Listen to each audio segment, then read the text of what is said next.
welcome to At Home with me. I'm your host, Amy, and welcome to my kitchen. In this series, I'm going to be showing you how I make my breakfasts, lunches, dinners, snacks, and even some cheeky desserts using our Flavorista blends, as well as ingredients that you can get in your fridge, freezer, pantry. So come and join me and let's have some fun cooking. So in today's episode, it is all about your pantry. Now, I absolutely loved watching The Home Edit on Netflix and then reading their books. So Claire Shearer and Joanna Teplin are the Home Edit team. And last year, I actually watched Marie Kondo on Netflix, and I have read her book, The Life-Changing Magic of Tidying. And I was really inspired by them to attack my pantry, my fridge, and my freezer.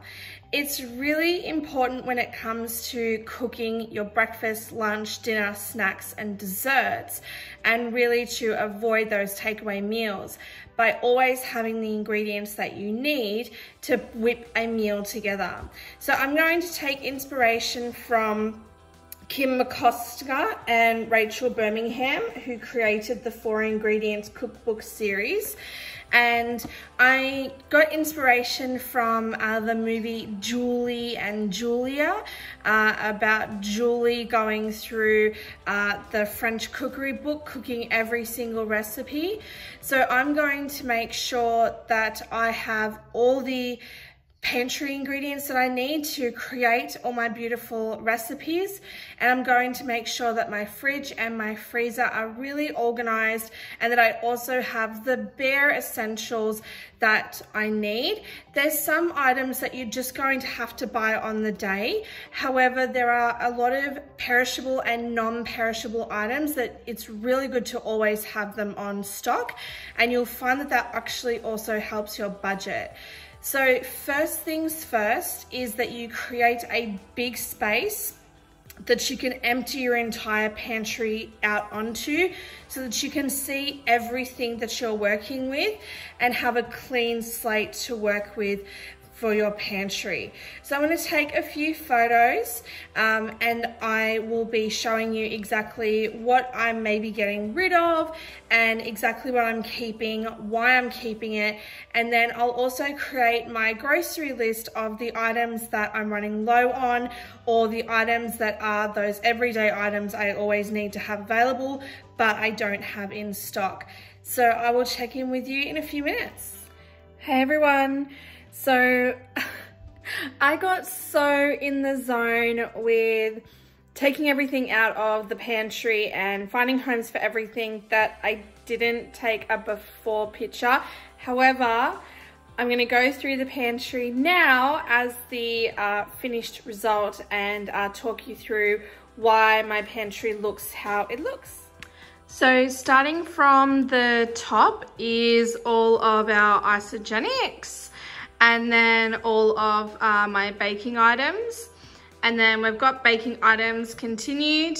My step-parents gifted me an air fryer for my birthday present that we used last night, and it was amazing, and all of my oils. So the third shelf, as I said, is our housemate shelf, and then the 4th shelf is all of Matthew's treats and things that he likes to have, and a few other little pantry staples. And then the bottom shelf is a mixture of our housemates' kitchenware and a little bit of ours.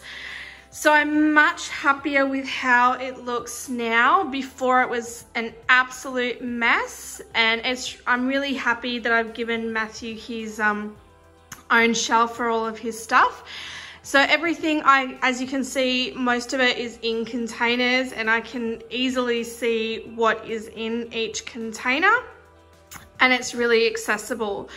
So the next thing that I'm going to be doing now is emptying out the fridge and emptying out the freezer and reorganizing that. All right, so let's make sure we do this properly because I didn't do the pantry. So this is how we're starting the fridge. Everything's all over the place. Nothing's really organized. One shelf we need to make sure that our housemate has access to, but the rest of the fridge is ours to kind of play with. So I'm going to take everything out, give it a real good clean out, and then really organize it properly. So I will check in with you after. Hey everyone, so here is our fridge finished. So as you can see, we've got all of our bottles and drinks and all of our spice and condiments and drinks in the door. We've got all of our fruit and vegetables neatly organized in the crisper. We've got our grazing platter and cut up fruit. We've got some cold water and yogurt and plenty of space. We've got our housemate's shelf, and then we've got all of our cheese and butter all put together. So the fridge is now organized.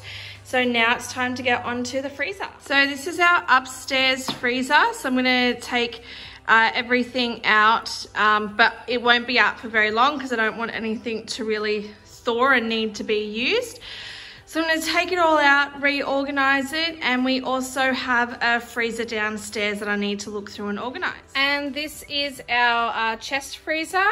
So again, I'm gonna take everything out, see exactly what we have, and decide what needs to be down here and what I want to have up in our kitchen freezer. So this is the kitchen freezer. So I can clearly see the meat that I have, my fruit for my smoothies, and all of the vegetables, Matthew's raisin toast and ice cubes, and so much more space. So this is the chest freezer. So it's all organized now. So it's all of our easy dinners and all of our desserts. And I'm gonna take you upstairs and show you what my kitchen freezer looks like now. So I hope you found that super helpful, how I organize my pantry, my fridge, my freezer, and my chest freezer. So now it's time to get to the cooking and have some fun in the kitchen. So now it is time to make pancakes. So I'm going to be making banana chocolate pancakes. So you're going to need 2 mixing bowls. So in one mixing bowl, you're gonna have your wet ingredients, and in the other bowl, you're going to have your dry ingredients. So in your wet bowl, you're gonna put in 1.5 cups of milk. You're going to put in 1 egg. You are going to need 2 teaspoons of vanilla extract. You are going to need 1 banana. And in your dry mix, you're going to need 2 cups of self-raising flour, 1/4 teaspoon of bicarb, 1/3 cup of sugar, and a good teaspoon of our heavenly choc powder. So you're going to mash up the bananas, whisk the milk, eggs, vanilla together, and then you're going to put that into the flour and the sugar mixture. And I'm going to show you what your batter is going to look like when it's all combined. This is going to be your batter. So on a low heat, you're going to have your fry pan with some butter. And I take 1/2 cup of butter and put it in, and I set the timer for 5 minutes, flip it over, and then you have gorgeous pancakes. So I'm gonna make my way through the batter, and I'm gonna show you how I finish my pancake. Now, when it comes to topping your beautiful, delicious, fluffy pancakes, the options are endless. You can do yogurt and some berries. You can do butter and some sugar. You could do this whipped cream and strawberries. You could use our new toffee apple balsamic. You could use our berry dessert sauce, our passion fruit dessert sauce, or even our new cherry choc dessert sauce, or our caramel dessert sauce. So for the whipped cream, I just put in probably about 1/3 of a cup of thickened cream, 1 cupful of vanilla extract, and a good teaspoon of sugar. And you can use an electric mixer. I've just been using my hand mixture. And you just want it to go from being that liquid thickened cream into your whipped cream and those stiff peaks. So with the pancakes, what you do, I am just dolloping my cream onto my pancakes, and I'll show you what it looks like. That is enough for this serve. You can really be like crazy indulgent. So you've got your whipped cream, and I've just sliced my strawberries, so I'm just going to put them over the top.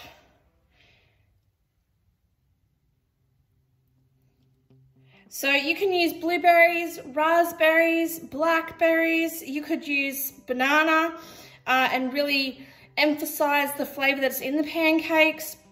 You can use one of our chocolate powders and do like a dusting instead of icing sugar. And that is my banana and chocolate pancakes with my whipped cream and strawberries. So I hope that you enjoy having some fun with your pancakes. For me, it's about having the stovetop on that low heat. It's about having my lid on top of my pot so it's almost steaming. And it's about setting it at the 5 minutes, flipping it over, 2.5 minutes, and then you're done. Those are my little tricks of having those beautiful fluffy pancakes. So today I felt like showing you my inspiration for apple and pear crumble. So I am taking inspiration from Jamie Oliver, and I'm going to turn the screen around and show you what we're starting with. So we've got 4 apples and we've got 4 pears that we've topped, tailed, cored and cut into wedges. We've got 100 grams of sugar, and we have the zest of 1 lemon. So we're going to set a timer for 5 minutes and then come back to these. So for our crumble, it is 50 grams of butter, 100 grams of plain flour, and 50 grams of sugar. So I'm going to scrunch it all together until it's breadcrumbs, and then I'm going to add the sugar in. So once you've transferred your apples and pears into your greased baking tray, and you've topped it with your crumble mixture, it's going to go into the oven at 200 degrees for 25 minutes to half an hour. So I'm going to set the timer at 20 minutes, give it a check. If it needs a little bit longer, I'll put it back in. And this is how our apple crumble is finished. So you can have it, as I said, with whipped cream or custard or ice cream. You can do a chantilly cream if you wanted. I finish it off with just 2 tablespoons of honey just drizzled over the top. So what I'm going to do is I'm actually going to transfer it into small ramekins and reheat it in the oven for dessert tonight. Okay, so dinner tonight is going to be marinated duck breasts with roast veggies and a mushroom gravy. So let's get the marinade together. It's going to be 2 tablespoons of the Diabono caramelized balsamic, 2 tablespoons of honey, 1 tablespoon of Worcestershire sauce, 1 tablespoon of soy sauce, 1 teaspoon of minced garlic, 1 tablespoons of our Smoke It spice blend, and 2 tablespoons of our yuzu olive oil.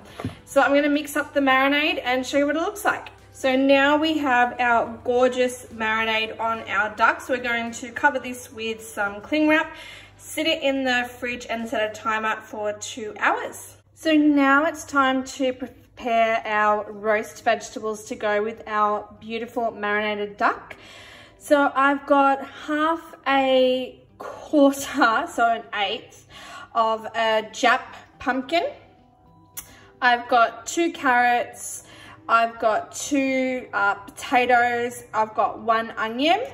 So I've used our Hermosa olive oil, and I've used a good 2 teaspoons worth of our thyme for garlic spice blend. So I'm just going to give that a good shake around, make sure all the oil and all of the spice blend is covering the vegetables. And then we're going to go onto our baking tray and into the oven for 180 degrees, at 180 degrees for around an hour.